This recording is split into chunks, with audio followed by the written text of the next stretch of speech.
नमस्कार साथियों, स्वागत है आपका आपके अपने ऑनलाइन और डिजिटल प्लेटफॉर्म वेदांत क्लासेज अजमेर में। कैसे हो आप सब? आशा है आप सब स्वस्थ और अच्छे होंगे, अपनी अपनी पढ़ाई में व्यस्त होंगे। अ, जो अपनी राजस्थान की कला और संस्कृति चल रही है, उसमें अपना जो टॉपिक चल रहा है वो राजस्थान के लोकगीत चल रहे हैं। क्या चल रहे हैं जी? राजस्थान के लोकगीत। कुछ कल बातें हुई पिछले क्लास में, बेसिक सी कुछ बातें हुई थी। उसमें हमने भारत के राष्ट्रगान राष्ट्रगीत की बात की। राष्ट्रगान किसने लिखा था, राष्ट्रगीत किसने लिखा था, ये दोनों कौन कौन से उपन्यास से लिए गए हैं, दोनों को गाने में कितने सेकेंड या कितने मिनट का समय लग रहा है, वो भी अपनी चर्चा हुई थी। उनको अच्छे से ध्यान रखना, वो कुछ बेसिक सी बातें थी। भाई अब आज हम जब राजस्थान का पढ़ रहे हैं तो राजस्थान का पढ़ने से पहले हम थोड़ा अपनी संस्कृति को भारत की संस्कृति के अंतर्गत देखते हुए इन चीज़ों को पढ़ना जरूरी हो जाता है।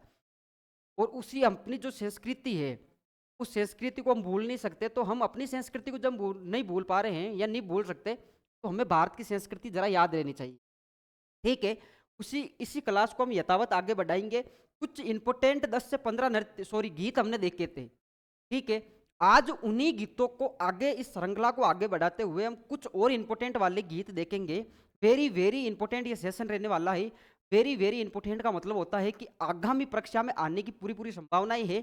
कल्चर, जो राजस्थान की कल्चर है, वो राजस्थान के किसी भी पेपर को उठा के देख लीजिएगा, 10 से 15 क्वेश्चन सीधे सीधे आते हैं। और मेरा मानना ऐसा है कि 1 से 2 क्वेश्चन सीधे सीधे अगर आ जाते हैं तो वो किससे आ जाते हैं? लोकगीत से आ जाते हैं। कहाँ से आ जाते हैं जी? लोकगीत से आ जाते हैं। इसको जरा याद रखना, इन 4-5 बातों का विशेष ध्यान रखना। आज जो अपनी क्लास रहेगी वो किस पे रहेगी? राजस्थान के, कहाँ के जी? राजस्थान के लोक गीत। क्या पढ़ना है हमें? राजस्थान के लोकगीत पढ़ने। एक एक गीत को यथावत आगे बढ़ाते हुए अच्छे से पढ़ेंगे। अच्छे से आपको नोट्स तैयार करने, पहले अच्छे से समझना है, उसके बाद में आपको अच्छे से उतारने हैं अपने नोट्सों में। ठीक है जी। देखो जरा, बढ़ते हैं आगे। लो जी लो, देखो पहला गीत आपको दिखाई दे रहा है लावणी। क्या दिखाई दे रहा है? लावणी। अच्छे से देखना इसको। लावणी होती क्या है? लावणी गीत क्या है? लावणी गीत, लावणी जो गीत है ना साथियों, लावणी एक प्रकार का विरह गीत है। कैसा गीत है? विरह गीत है। विरह गीत की चर्चा हमने कल भी की थी। विरह मतलब किसी की तड़प में गाया जाने वाला गीत, किसी की याद में गाया जाने वाला गीत। इस गीत में क्या होता है? एक प्रेमिका होती है जो अपने प्रेमी को, एक प्रेमिका होती है जो अपने प्रेमी को किसी उपवन या बगीचे में या गार्डन में मिलने के लिए बुलाती है। इस गीत में क्या होता है जी? इस गीत को किस प्रकार से लिखा जाएगा, किस प्रकार से इसकी डेफिनेशन बनेगी, वो जरा देखना। होता क्या है इस गीत में? डेफिनेशन में बता रहा हूं इस गीत की। एक क्या होती है? एक प्रेमिका, एक प्रेमिका अपने प्रेमी को, अपने एक गर्लफ्रेंड, अपने बॉयफ्रेंड को, एक अपने प्रेमी को, प्रेमी को उपवन, कौन सा वन जी? उपवन। उपवन का मतलब मैं यहाँ पे बाग बगीचा लिख सकता हूँ ना, बाग या बगीचा। बाग बगीचे में, बाग बगीचे में मिलने के लिए बुलाती है। मिलने के लिए बुलाती है। बुलाती है मगर जाने का नहीं। ये उस समय पता नहीं था ना इनको कि भाई साहब बुलाती है मगर जाने का नहीं, ये उस समय इनको पता ही नहीं था। ठीक है। देखो, ये इस प्रकार का गीत रहने वाला है, एक विरह गीत है। विरह गीत की चर्चा हमने कल भी की थी। विरह गीत होता क्या है? किसी की याद में, देखना जरा, किसी की याद में या फिर किसी की तड़प में गाए जाने वाला गीत कौन सा होता है? विरह गीत होता है। अगर कोई किसी की याद में गा रहा है, और गाएगा कौन? या तो पति अपने पति की याद में गाएगी, या फिर पति अपने पत्नी की याद में गाएगा, या फिर एक प्रेमी अपनी प्रेमिका की याद में, या फिर प्रेमिका अपने प्रेमी की याद में। और ये इस प्रकार के गीत क्या बन जाते हैं? विरह गीतों की श्रेणी में आ जाते हैं। श्रेणी कौन सी बन जाती है? विरह गीत की श्रेणी बन जाती है। और इसी गीत में एक गीत है जिसका नाम है लावणी। क्या नाम है जी? लावणी गीत है। अच्छे से देखना इसको। लावणी, लावणी का जो शाब्दिक अर्थ होगा यहाँ पर, वो किस प्रकार की इसकी डेफिनेशन यहाँ पे पुटअप की जाएगी आपके सामने, वो जरा देखना। यहाँ पे हमने डेफिनेशन लिखी कि भाई साहब एक प्रेमिका होती है। कौन होती है? एक प्रेमिका होती है जो अपने प्रेमी को, एक गर्लफ्रेंड अपने बॉयफ्रेंड को उपवन में, गार्डन में, उपवन मतलब गार्डन या बाग बगीचे में मिलने के लिए बुलाती है। मिलने के लिए बुलाती है। ठीक है जी, आई बात समझ में। आपको अगर कोई बुला ले, मेरे भाई या मेरी बहन को अगर कोई बुला ले, नहीं जाना है, नहीं जाना है, बुलाती है मगर जाने का नहीं, बुलाती है मगर जाने का नहीं। ठीक है जी, यहां तक समझ में आई आपको बातें? ठीक है, सब राजी खुशी। देखना जरा, इसको अच्छे से आपको पुटअप करना है, अच्छे से नोट्स तैयार करना है, अच्छे से उतारना है इसको। ठीक है जी, देखो आगे आगे आगे बढ़ते हैं। आगे कुछ इंपोर्टेंट और नृत्य हैं, वो हम देख, सॉरी नृत्य क्या गीत है वो हम देखते हैं। ठीक है, देखो दूसरा आपको दिखाई दे रहा होगा मुम्मल। दूसरे गीत का नाम क्या है? मुम्मल। मुम्मल कौन थी जी? देखो मैं इनकी कुछ कहानी बताता हूं। ये एक राजकुमारी थी, कहाँ के? लोधरवा की। कहाँ के राजकुमारी थे? लोधरवा। और लोधरवा जो जगह हुआ करती थी, ठिकाना हुआ करता था, वो कहाँ का ठिकाना था? जैसलमेर का था। कहाँ का जी? जैसलमेर का। और इस लोधरवा जैसलमेर की एक राजकुमारी थी। कौन जी? राजकुमारी, जिनका नाम क्या था? मुम्मल। नाम क्या था? मुम्मल। इस गीत में क्या होता है? इन्हीं मुम्मल, जो कहां की राजकुमारी है, लोधरवा जैसलमेर की राजकुमारी है, इन्हीं का क्या होता है इस गीत में? नख से लेकर या सिर से लेकर नख तक वर्णन। सिर से लेकर नख तक वर्णन। अभी किस प्रकार का, देखो यहां से क्या पता चल रहा है? सिर से लेकर नख मतलब पैरों तक का अगर वर्णन करना है तो कौन से गीत में करेंगे? मुम्मल जी का, मुम्मल गीत में करेंगे। मुम्मल है कौन? ये है जैसलमेर के लोधरवा ठिकाने की क्या है? राजकुमारी है। ठीक है, ये किस श्रेणी का गीत बन जाता है? ये बन जाता है श्रृंगारिक गीत। कैसा गीत जी? श्रृंगारिक गीत। ये किस प्रकार का गीत है? श्रृंगार गीत है। वो क्या रहा है? इन्हीं मुम्मल के श्रृंगार का वर्णन हो रहा है। क्या हो रहा है? इनका श्रृंगार का वर्णन हो रहा है। श्रृंगार का वर्णन हो रहा है इसमें। अच्छे से समझना इन बातों को, अच्छे से आपको ध्यान रखना है। मुम्मल थे कौन? तो एक्चुअली में मुम्मल थे वो लोधरवा, एक ठिकाना था कहाँ का? जैसलमेर का। उसी जैसलमेर के लोधरवा की राजकुमारी कौन है? मुम्मल। और उन्हीं मुम्मल के श्रृंगार का क्या हो रहा है? वर्णन हो रहा है। श्रृंगार कहाँ से कहाँ तक होगा? श्रृंगार सिर से लेकर नख तक वो श्रृंगार होगा। सिर से पैर तक का जो श्रृंगार है, उस श्रृंगार का क्या किया गया है? वर्णन किया गया है। उसी वर्णन को यथावत आगे बढ़ाते हुए इसकी कौन सी श्रेणी बना दी गई? श्रृंगार गीत की श्रेणी बना दी गई। ठीक है, इन बातों का विशेष ध्यान रखना है। अब मैं जरा बताऊंगा कि ये मुम्मल कौन थे। मुम्मल की बात हो गई कि ये राजकुमारी थे। इनका जो प्रेम प्रसंग चल रहा था, इनकी जो लव स्टोरी थी, क्या थी जी? Love story. और वो लव स्टोरी किन के साथ चल रही थी? वो चल रही थी अमराणा, अमराणा अमरकोट। अमरकोट जो अभी वर्तमान में पाकिस्तान में है। अमरकोट के राजकुमार थे महेंद्र। अमरकोट के राजकुमार कौन थे? महेंद्र। और इन्हीं महेंद्र के साथ इनका क्या चल रहा था? इल्लू इल्लू चल रहा था। क्या चल रहा था जी? इल्लू इल्लू चल रहा था। इनका मुम्मल का महेंद्र के साथ। मुम्मल कहाँ की राजकुमारी है? मुम्मल अपने लोहदरवा की राजकुमारी है। जबकि महेंद्र है वो कहाँ के राजकुमार थे? वो थे जी अमरकोट के राजकुमार। और अमरकोट वर्तमान में जगह कहाँ है? ये है अपने पाकिस्तान में। ठीक है, अपना ये नहीं, ये तो कल परसों आजाद हुआ तो अपना ही है, अपना ही था, वो तो अपना ही बच्चा था छोटा सा। ठीक है, इन बातों का विशेष ध्यान रखना। मुम्मल जी की लव स्टोरी किनके साथ चल रही है? वो महेंद्र जी के साथ चल रही है। और ये मुम्मल कौन है? ये है अपने जैसलमेर के लोधरवा की राजकुमारी। जबकि अमरकोट के राजकुमार कौन है? महेंद्र। अगर पूछ ले कि इन महेंद्र के पास कौन सा ऊंट था, तो इनके पास था चित्तल ऊंट। ऊंट का नाम क्या था? चित्तल ऊंट। कौन सा ऊंट था जी? इनके पास चित्तल ऊंट था। वहीं अगर बात आ जाए कि इस मुम्मल गीत का वर्णन किसने किया, ये जो कथा लिखी गई इस गीत की, वो किसने लिखी, तो आप ये भी बताना इन कथा का वर्णन या इस गीत का वर्णन करने वाले कौन है? मीनाक्षी शर्मा। कौन सी शर्मा? मीनाक्षी शर्मा। इन चार बातों का विशेष ध्यान रखना है। मैंने क्या बोला कि जो मुम्मल एक गीत है, किस गीत की श्रेणी में आता है? श्रृंगार गीत की श्रेणी में आता है। तो हम अब रोटियां खा रहे हैं, घास फूस हम खाते नहीं है, तो यहाँ से ही सीधा सीधा पता चल जाएगा कि इसमें जो मुम्मल है उनका क्या हो रहा है? श्रृंगार का वर्णन हो रहा है। श्रृंगार, एक महिला श्रृंगार कहाँ से कहाँ तक कर सकते हैं? तो सिर से लेकर पैरों तक श्रृंगार कर सकते हैं, उन्हीं का वर्णन है इसमें। और ये जो वर्णन है, इस वजह से ये कौन सी श्रेणी में रखा गया है? श्रृंगार गीत की श्रेणी में रखा गया है। यहाँ से मैं एक बात मैंने उठाई कि भाई साहब, ये इन मुम्मल जी का जो प्रेम प्रसंग चल रहा था, लव स्टोरी चल रही थी, वो अमरकोट के राजकुमार महेंद्र के साथ चल रही थी। महेंद्र के पास कौन सा ऊँट था? चित्तल ऊँट था। ऊंट कौन सा रहने वाला है? चित्तल ऊंट रहने वाला है। ठीक है जी, आगे बढ़े, आगे बढ़े। ठीक है, ठीक है। देखो देखो गीत का नाम क्या है? पपैया गीत।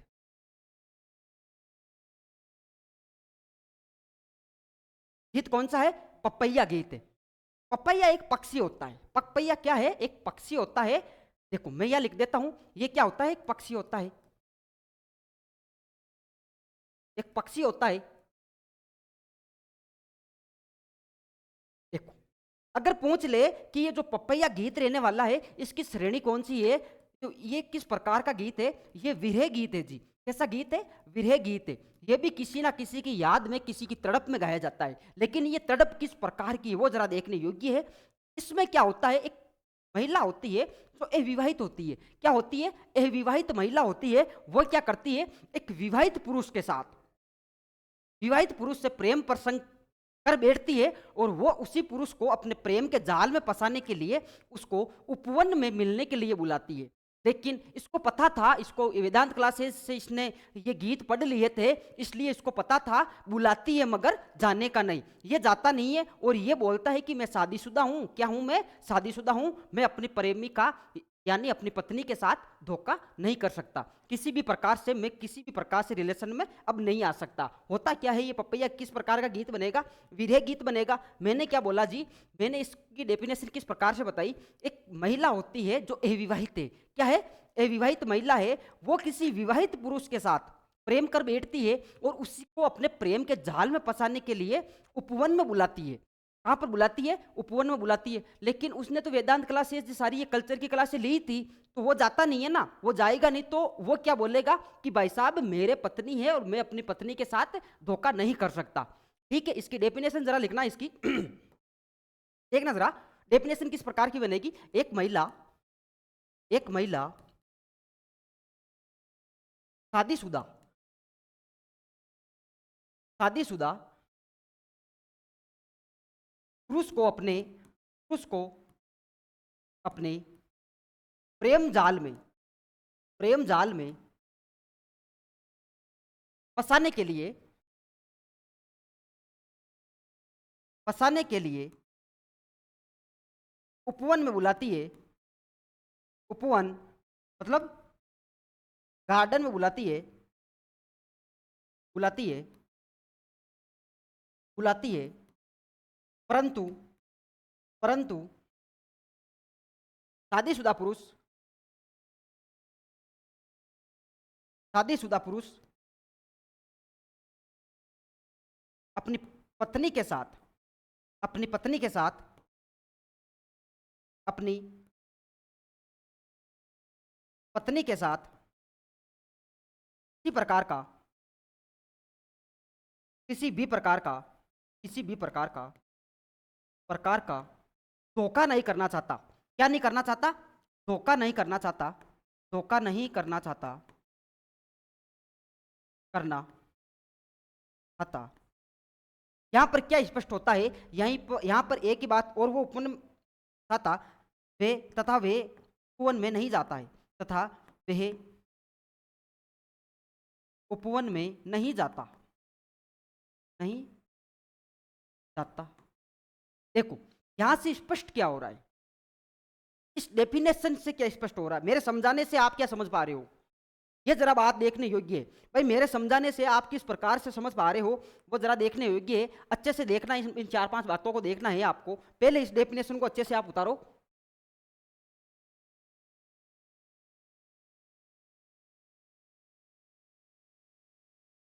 देख लीजिए, देखो डेफिनेशन को अच्छे से देखना है। देखा मैंने क्या लिखा? एक महिला होती है जो शादीशुदा पुरुष को अपने प्रेम के जाल में फंसाने के लिए उपवन में बुलाती है। कहां पर बुलाती है? उपवन में बुलाती है। अब वो उस शादीशुदा पुरुष के घर पे चली जाएगी, तो उधर उसकी पत्नी है ना, तो वहां जा नहीं सकती। तो छाने छुप के मतलब छुपकर मिलना पड़ेगा। छुपकर मिलने के लिए कहां बुलाती है? उपवन में बुलाती है। उसको क्या लगता है कि ये पुरुष आ जाएगा, जबकि वो पुरुष पत्नी वर्ता होता है। क्या होता है? पत्नी वर्ता होता है। वो अपनी पत्नी के साथ किसी भी प्रकार का धोखा नहीं करना चाहता और वो इस उपवन में नहीं जाता है। ठीक है, आ गई बात समझ में? जी आ गई। देखो इसका जो बोल है ना, इस गीत का बोल, इस गीत को किस प्रकार से गाया जाता है, इसका बोल किस प्रकार से रहेगा। भंवर बागा में आजो जी, मारो नाजुक जी घबरावे, पपैयो बोलियो जी। भंवर, भंवर का मतलब उस आदमी के लिए है, उस पुरुष के लिए है जो शादीशुदा है। भंवर, भंवर बागा में आजो जी, भंवर बागा में आजो जी, मारो, मैं हारो मतलब मेरा, मारो नाजुक, नाजुक जी, जी मतलब जीव, नाजुक जीव घबरावे, घबरावे, बागा में आजो, बागा में आजो जी। देखना जरा मैंने क्या लिखा। भंवर का मतलब क्या है, यहां पर भंवर का मतलब है शादीशुदा पुरुष से है। किससे है? शादीशुदा पुरुष रहने वाला है। वहीं बागा का मतलब उपवन हो गया, बाग मतलब गार्डन हो गया। आजो, आजो मतलब आना, आजो मतलब आना, जी मतलब इन्हीं भंवर के लिए प्रयुक्त किया गया है। महारो, महारो मतलब मेरा, मेरा मतलब मेरा नहीं जी, उस महिला का, उस महिला का जो जीव है कैसा है, जीव मतलब कैसा है, नाजुक है। कैसा है? नाजुक है, कोमल हृदय है ना, कोमल हृदय, वो घबरा रहा है, घबरा रहा है, तड़प के लिए घबरा रहा है, इसलिए बागों में आजो, आजो मतलब आना, लेकिन उसको जाना ही नहीं है ना। ठीक है, आई बात समझ में? आगे बढ़ते हैं। देखो, गीत लिखा हुआ है बन्ना बन्नी, गीत क्या लिखा हुआ है? बन्ना बन्नी। यहां बन्ना का अर्थ होगा दूल्हा और बन्नी का अर्थ होगा दुल्हन। क्या होगा? दुल्हन। कहने का मतलब जो ये बन्ना बन्नी गीत है ना, वो दूल्हा और दुल्हन के लिए गाया जाता है। और इस गीत को इस प्रकार से प्रस्तुत किया जाता है, जो प्रेम भरे झगड़े होते हैं, पति पत्नी के, जो नवविवाहित दुल्हन और दूल्हा है, उनके जो प्रेम भरे झगड़े होते हैं, उनका वर्णन किया जाता है। इसकी डेफिनेशन क्या बनेगी? यह गीत, यह गीत दुल्हा व दुल्हन के लिए, दुल्हा व दुल्हन के लिए, दुल्हन के लिए, दुल्हन के लिए गाया जाता है, गाया जाता है, गाया जाता है। तथा इसमें, तथा इसमें दुल्हा वे, इसमें दुल्हा वे दुल्हन के प्रेम भरे, प्रेम भरे झगड़ों का, झगड़ों का वर्णन किया जाता है, वर्णन किया जाता है। आप मत कर लेना कभी झगड़े, मत कर लेना जी, ठीक है। इस गीत को इस प्रकार से गाया जाएगा। बन्ना मतलब दूल्हा और बनी मतलब दुल्हन के लिए प्रयुक्त हो रहा है। दूल्हा दुल्हन की जब शादी हो रही है उस समय उन दोनों के लिए गाया जाता है। इसमें होता क्या है? दूल्हा और दुल्हन के जो प्रेम भरे झगड़े होते हैं, वर्णन किया जाता है। ठीक है, देखना जरा आगे। मैंने गीत लिखा कामण। देखो अगला गीत कौन सा है? कामण। ये जो गीत होता है ना, बहुत प्यारा गीत है।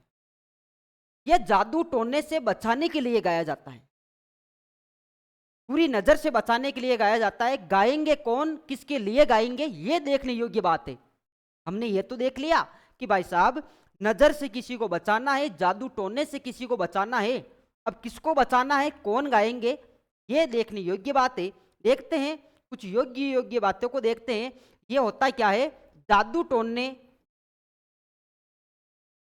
जादू टोने या बुरी नजर, बुरी नजर से बचाने हेतु, से बचाने हेतु, बचाने हेतु गाए जाने वाला गीत, गाए जाने वाला गीत, जाने वाला गीत किसके लिए गाया जाता है ये जरा देखना।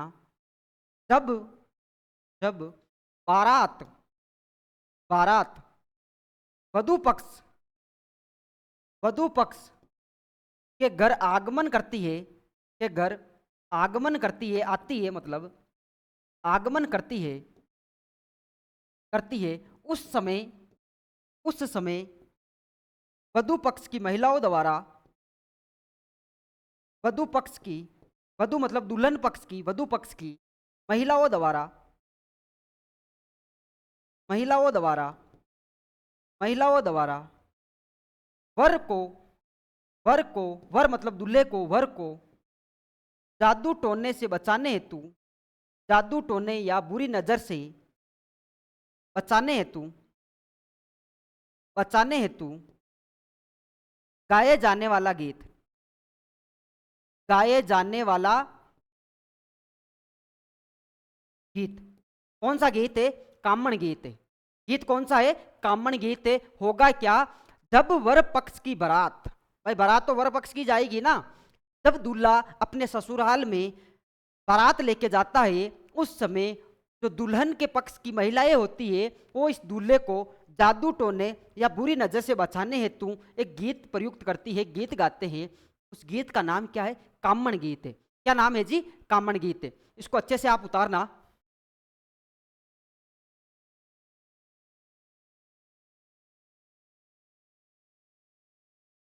उतार लिया आपने? देखना जरा आगे, एक गीत आपको दिखाई दे रहा होगा, घोड़ी। कौन सा गीत है? घोड़ी गीत है। अब घोड़ी क्या है आपको पता है? भाई घोड़ी क्या है? घोड़ी किस प्रकार का जानवर है आपको पता है ना? ठीक है, ये जो गीत है ना, ये निकासी के समय गाया जाता है। निकासी के समय गाया जाता है। निकासी के समय गाए जाने वाला गीत क्या कहलाएगा? घोड़ी गीत कहलाएगा। जब वर पक्ष की, सॉरी वर की जब निकासी या दूल्हे की जब निकासी निकाली जाती है, बारात आगमन से पहले, सॉरी बारात के प्रस्थान करने से पहले, जब बारात निकलती है उससे पहले वर पक्ष यानी दूल्हे की जब निकासी निकाली जाती है, उस समय एक गीत गाया जाता है जिसको क्या कहा गया है? घोड़ी गीत। कौन सा गीत जी? घोड़ी गीत। ठीक है, देखो जरा आगे, एक और गीत है, गीत का नाम है सीठने। गीत का नाम क्या है? सीठने। ये एक गाली गीत है। कैसा गीत है? गाली। होगा क्या? इस गीत में गालियां ही गालियां निकाली जाती है। क्या निकाली जाती है? गालियां ही गालियां निकाली जाती है। अब कौन निकालेगा और किसको निकालेगा, इस बात पे फोकस करना है। ये बात जरा देखनी है। ये देखते हैं ये किस प्रकार का। सीटने से आपको क्या याद रखना है? गाली गीत। सीटने से क्या याद रखना है? गाली गीत। रख लोगे कि रख लोगे? तो जरा आगे देखो, सीटने जो गीत है वो होता क्या है? जब वर पक्ष, शादी हो गई, वर की शादी हो गई, वधु से ससुराल आ गई वधु, ससुराल आने के बाद जब वर प्रथम बार अपने ससुराल जाता है, मतलब जब दूल्हा प्रथम बार अपने ससुराल जाता है, उस समय वधु पक्ष की महिलाओं द्वारा वर पक्ष के जो लोग उसके साथ जाते हैं और उस वर को एक गीत गाती है। इसका नाम है सीटने गीत। और इस गीत में केवल और केवल गालियों का प्रयोग किया जाता है, इसलिए इसको गाली गीत कहा जाता है। कैसा गीत कहा जाता है? गाली गीत कहा जाता है। डेफिनेशन क्या बनेगी जी, वो जरा देखना, परिभाषा क्या बनेगी इस गीत में। इस गीत में जब जब वर पक्ष के लोग वर पक्ष के लोग वर पक्ष के लोग शादी होने के बाद, शादी होने के बाद होने के बाद शादी होने के, दिखाई दे रहा है, शादी होने के बाद प्रथम बार, प्रथम बार वर जब अपने ससुराल जाते हैं, जब अपने ससुराल जाता है, तब वधु पक्ष की महिलाओं द्वारा, तब वधु पक्ष की, वधु यानी दुल्हन, दुल्हन वधु पक्ष की महिलाओं द्वारा, महिलाओं द्वारा महिलाओं द्वारा वर पक्ष के लोगों को, वर पक्ष के लोगों को गाली के रूप में, गाली के रूप में गीत सुनाती है, गीत सुनाती है, जिसे क्या कहा गया है जी? सीठने कहा गया है। क्या कहा गया है? सीठने गीत गा गया है, सीठने गीत। मैंने क्या लिखा और आपने क्या देखा? एक बार फिर से देखना, मैं एक बार फिर से बोलूंगा। मैंने क्या लिखा? मैंने ये लिखा जी, जब शादी हो गई किसकी? वर की। वर मतलब दूल्हा। शादी होने के बाद, शादी होने के बाद जब वो प्रथम बार अपने ससुराल जाएगा, अब अकेला नहीं जाएगा, कुछ कुछ ना कुछ लोग, दो चार लोग उसके साथ जाएंगे, उसके मित्र लोग साथ जाएंगे। तब वो उनके ससुराल जाते हैं, तब वधु, वधु मतलब दुल्हन पक्ष की जो महिलाएं होगी, दुल्हन पक्ष की जो महिलाएं होगी, वो क्या करेंगे? वर पक्ष के लोगों को एक गीत सुनाएगी जो गाली के रूप में होगा। किसके रूप में होगा? गाली के रूप में होगा। इसलिए इसको क्या कहा गया है? गाली गीत गाया गया है। गीत का नाम क्या है? सीठने गीत। वेरी वेरी इंपोर्टेंट कर लेना इसको, बहुत बार पूछा गया है और बहुत बार आगे पूछे जाने की पूरी पूरी संभावना है। ठीक है, आगे बात समझ में। देखो, इसके बाद एक गीत दिखाई दे रहा होगा, गीत का नाम है मोरिया। किसके मोरिया बोलने हैं वो जरा देखना इसमें। गीत कौन सा है? मोरिया। देखना, मोरिया जो गीत है ये विरह गीत है। कैसा गीत है? विरह गीत है। और विरह क्या होता है आपको पता है? कैसा गीत है जी? विरह गीत है। किसी की तड़प में गाया जाएगा, किसी की याद में गाया जाएगा। विरह जो गीत है, कौन सा गीत है? मोरिया गीत। और ये जो मोरिया गीत है ना, किस प्रकार का गीत है? इसमें होता क्या है? एक लड़की होती है, एक बालिका होती है जिसकी सगाई हो गई। क्या हो गई? सगाई हो गई। मैं यहाँ पर महिला शब्द का प्रयोग नहीं करूंगा, मैं बालिका या लड़की शब्द का प्रयोग करूंगा। एक लड़की होती है, उसकी क्या हो गई? सगाई हो गई। अब एक लड़की की सीधी सीधी बात है, सगाई लड़के से होगी, भाई लड़के से ही होगी। अब क्या हो रहा है? शादी में देरी है। क्या है? शादी में देरी है। जब शादी में देरी है तो वो लड़की अपने पति को, होने वाले पति को याद करती है। क्या करती है? याद करती है और एक गीत गाती है जिसका नाम है मोरिया।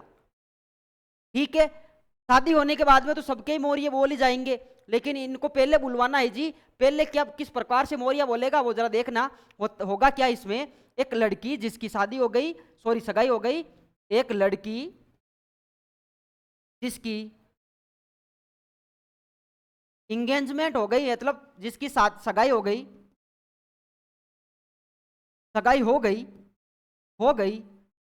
परंतु परंतु शादी में क्या है? अभी देरी है। शादी में अभी देरी है, अभी देरी है। तो तो क्या करे? तो वह लड़की, वह लड़की अपने होने वाले, अपने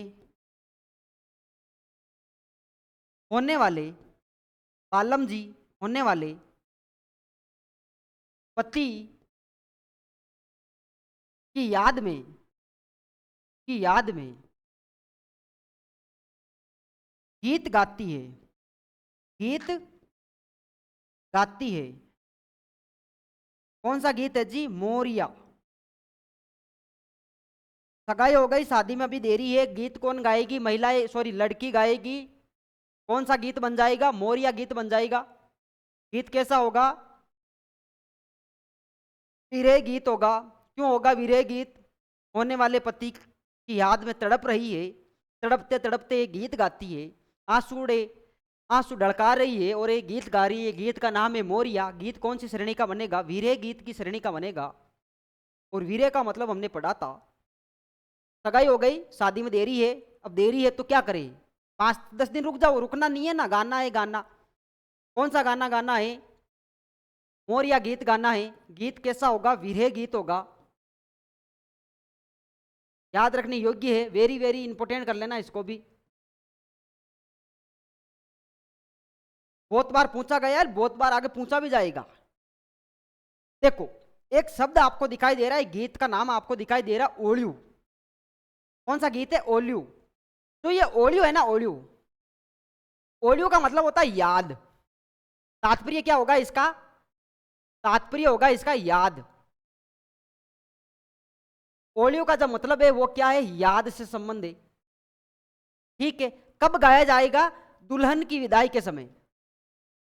दुल्हन की विदाई के समय, विदाई के समय गाए जाने वाला, के समय गाए जाने वाला गीत कौन सा है, ओलियो गीत है। कौन सा है जी, ओलियो गीत है। याद रखने योग्य है ना। ओलियो का जो अब तात्पर्य होगा, शाब्दिक अर्थ होगा, वो क्या होगा, याद से होगा। याद किसकी आ रही है, किसकी आएगी, दुल्हन की विदाई होगी। वधु पक्ष की महिलाओं द्वारा इस गीत को गाया जाता है, का नाम है ओलियो। ठीक है, देखो एक गीत आपको और दिखाई दे रहा होगा, चिरमी। कौन सा गीत है, चिरमी गीत है। चिरमी एक पौधा होता है जी, क्या होता है, एक पौधा होता है।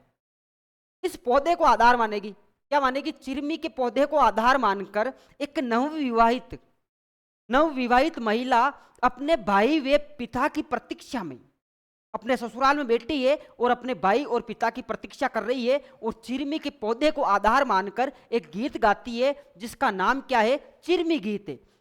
चिरमी एक पौधा है, क्या है, एक पौधा है। ठीक है, बात समझ में आई। अब आप समझा तो दो। देखो होगा क्या इसमें, एक नवविवाहित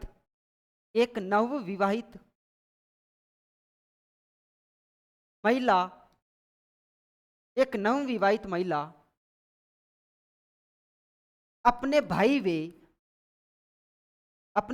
वे पिता की प्रतीक्षा में कि कब वो आएंगे, कब मुझे यहां से ले जाएंगे,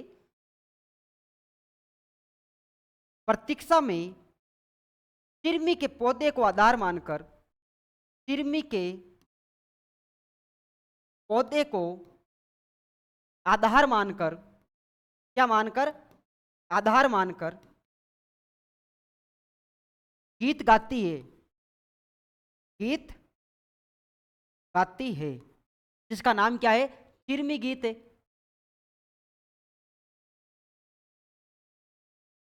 आगे बात समझ में।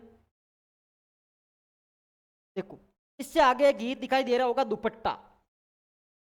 कौन सा पट्टा, दुपट्टा।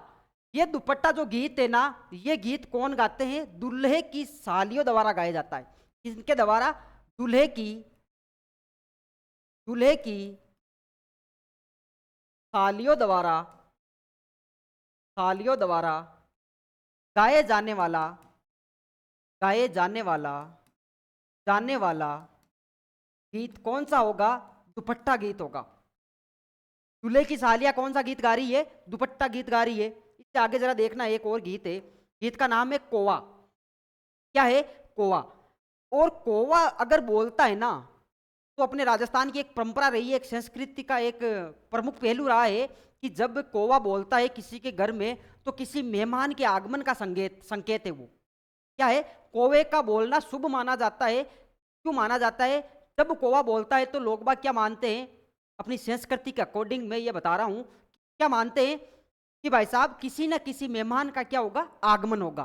किसी न किसी मेहमान का क्या होना है, आगमन होना है। ये किस प्रकार का गीत है, ये एक विरह गीत है। कैसा गीत है, विरह गीत है। इसमें आधार किसको माना जाएगा, कौवे को माना जाएगा। कौवा एक पक्षी होता है, आपको पता ही है।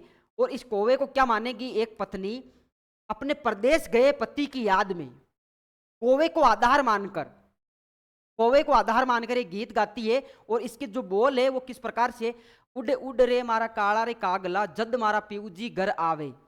उड उड मतलब उड़ जा। किसको बोल रही है, कौवे को बोल रही है। क्यों उड़ाना है, क्योंकि जब तू उड़ेगा तो मैं ये मान लूंगी कि मेरे पीऊजी, पीऊजी मतलब मेरे बालम भरतार, मेरे पति देव क्या आने वाले, घर आने वाले। ठीक है जी, क्या होगा, होगा इसकी डेफिनेशन क्या बनेगी, पत्नी अपने प्रदेश गए, कहां गए, प्रदेश में कमाने के लिए गए हुए हैं, प्रदेश गए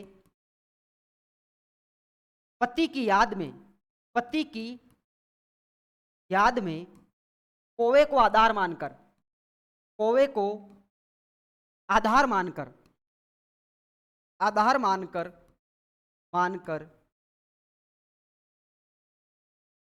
अपने पति के आने अपने पति के आने की प्रतीक्षा में प्रतीक्षा में गीत गाती है, गीत गाती है। और इस गीत के जो बोल है, जो लिरिक्स है इस गीत की, वो लिरिक्स किस प्रकार से, वो जरा देखना। उड उड लिरिक्स देखना, इसकी बोल इसके देख लेना, इस गीत के बोल, गोवा गीत के बोल लिखवा रहा हूं। उड उड रे मारा, काला रे कागला, काला रे कागला, दद मारा प्यूजी, दद मारा प्यूजी, घर आवे, घर आवे। मतलब क्या है इसका अर्थ, किस प्रकार से निकलेगा? कवि क्या कहना चाहता है इसमें? कवि कुछ नहीं कहना चाहता, कवि कहना चाहता है उठ जा, उठ जा। कौन? कागला। मारा मतलब मेरे। वो महिला क्या कह रही है? वो महिला कह रही है उड़ उड़ उड़ जा मेरे, मेरे काला कागला। कागला होता कैसा? काला कलर का होता है। कौवा कैसा होता है? काला कलर का होता है। जद जद मतलब जब मेरे पीयूजी क्या आएंगे? घर आएंगे। तू जब उड़ जाएगा तो मेरे पीयूजी क्या आएंगे? घर आएंगे। ऐसा मैं मान लूंगी, ऐसा मैं मान लूंगी। मतलब कौन मानेगी? वो महिला ही मानेगी। ठीक है जी। देखो, इसके बाद एक गीत है, गीत का नाम है हिचकी। कौन सा गीत है? हिचकी। हिचकी जब किसी को आती है तो ऐसा माना जाता है कि कोई किसी को याद कर रहा है। मान लो कि मुझे हिचकी आ रही है तो मैं ये इसको शुभ मानूंगा। शुभ मान के क्या मानूंगा? कि मुझे कोई ना कोई मेरा शुभ चिंतक तो है जो मुझे याद कर रहा है। ठीक है।